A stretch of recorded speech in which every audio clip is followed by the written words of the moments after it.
Hello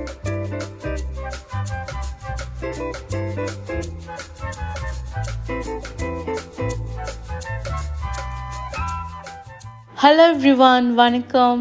Welcome to Tamil food time. இன்னைக்கு வீடியோவில் ஒரு எம்மியான ஸ்வீட் வீட் அல்வா எப்படி பண்ணுறதுன்னு பார்க்கலாம். இதுக்கு ஃபஸ்ட்டு நம்ம ஒரு சர்க்கரை பாகு ரெடி பண்ணிக்கலாம். 2 கப்பு தண்ணி ஊற்றிருக்கேன். அதுக்கு 1 கப்பு சர்க்கரை எடுத்து இதில் நல்லா நம்ம மிக்ஸ் பண்ணி எடுத்துக்கலாம். இதுக்கு கம்பி பதம் மாதிரி எதுவுமே தேவையில்லை. ஜஸ்ட் இந்த சர்க்கரை தண்ணியில் நல்லா கரைஞ்சி கொஞ்சம் கொதிச்சாலே அதுவே போதும்.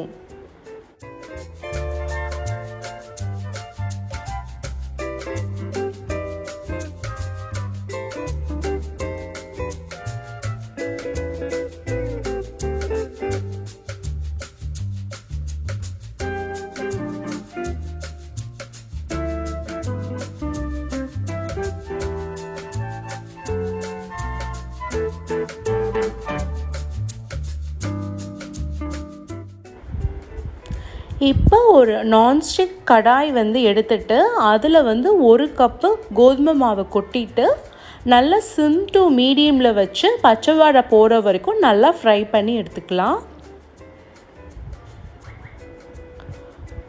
நல்லா உங்களுக்கு அந்த பச்சை வாடை போனோடனே நல்லா அந்த கோதுமை வறுத்த ஸ்மெல் வரும். அதோடு நீங்கள் அந்த மாவை எடுத்து வச்சுக்கோங்க. அதுக்கப்புறம் 1 கப்பு கோதுமைக்கு 1 கப்பு நெய் எடுத்து ஊற்றிருக்கேன். ஸோ 1 கப்பு கோதுமைக்கு 1 கப் நெய், 1 கப் சர்க்கரை. அந்த சர்க்கரை கரையத்துக்கு 2 கப் தண்ணி, இதுதான் அளவு. இப்போ இந்த நெய்யில் ஃபஸ்ட்டு கேஷ்யூஸ் கொஞ்சோண்டு போட்டு இதை கொஞ்சம் நல்லா ஃப்ரை ஆனதுக்கப்புறம் எடுத்து வச்சுக்கலாம்.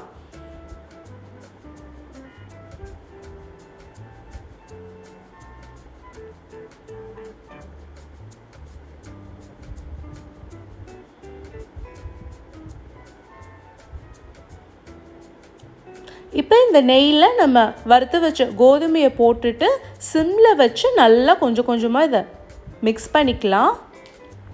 இதை நீங்கள் கைவிடாமல் கிண்டிகிட்டே இருக்கணும். இந்த அல்வா செய்கிற இந்த ரெசிபி ஃபுல்லாகவுமே நீங்கள் கேஸை ஹை ஃப்ளேமுக்கு கொண்டு போகவே கூடாது. லோ டு மீடியம் அதுக்குள்ளே தான் இருக்கணும். இதை அப்படியே இந்த நெய்யில் நீங்கள் மிக்ஸ் பண்ண உங்களுக்கு அந்த ப்ரௌன் கலரில் லைட்டு ப்ரௌனிஷ் கலரில் உங்களுக்கு கொஞ்சம் கொஞ்சமாக மாறும். அது மாறினதுக்கப்புறம் கொஞ்சம் கொஞ்சமாக அந்த சர்க்கரை பாகை விட்டு விட்டு இதை நல்லா கைவிடாமல் மிக்ஸ் பண்ணிகிட்டே இருக்கணும். ஃபஸ்ட்டு உங்களுக்கு இந்த மாதிரி கொப்பளிச்ச மாதிரி வரும். நீங்கள் தண்ணி ஊற்றி மிக்ஸ் பண்ண உங்களுக்கு அந்த அல்வா பதம் ஆட்டோமேட்டிக்காக வந்துடும்.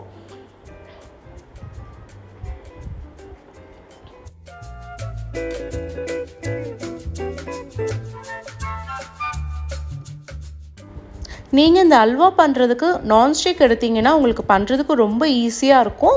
இல்லாட்டியும் பரவாயில்ல, நீங்கள் ஸ்வீட் எப்போவும் எதில் பண்ணுவீங்களோ அதுலேயும் பண்ணிக்கலாம்.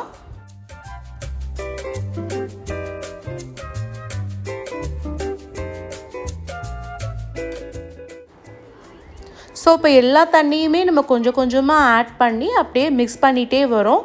கொஞ்சம் கொஞ்சமாக ஆட் பண்ணுங்கள், அப்போ தான் உங்களுக்கு அதை மிக்ஸ் பண்ணுறதுக்கு ஈஸியாக இருக்கும்.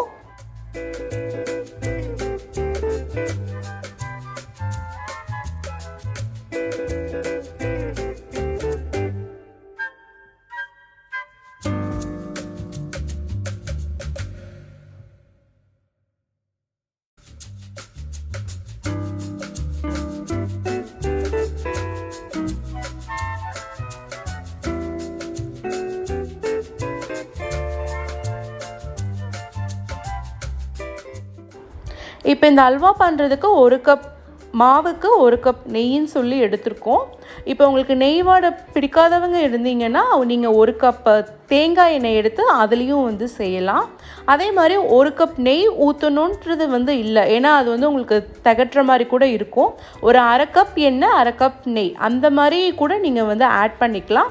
பட் பியூராக நெய்யில் பண்ணுறது அது உங்களுக்கு ஒரு தனி டேஸ்ட் கொடுக்கும்.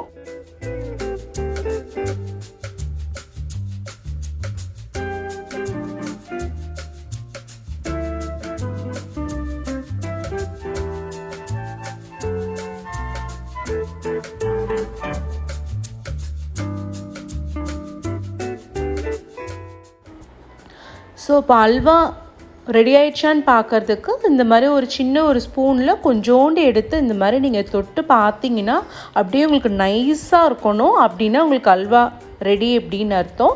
இல்லாட்டி இன்னும் கொஞ்சம் நல்லா கிளறிக்கோங்க. இப்போ அந்த ஃப்ரை பண்ண நம்ம கேஷ்யூஸு அப்புறம் கடைசியாக ஒரு டீஸ்பூன் நெய் மட்டும் ஃபைனலாக ஆட் பண்ணிக்கிறேன்.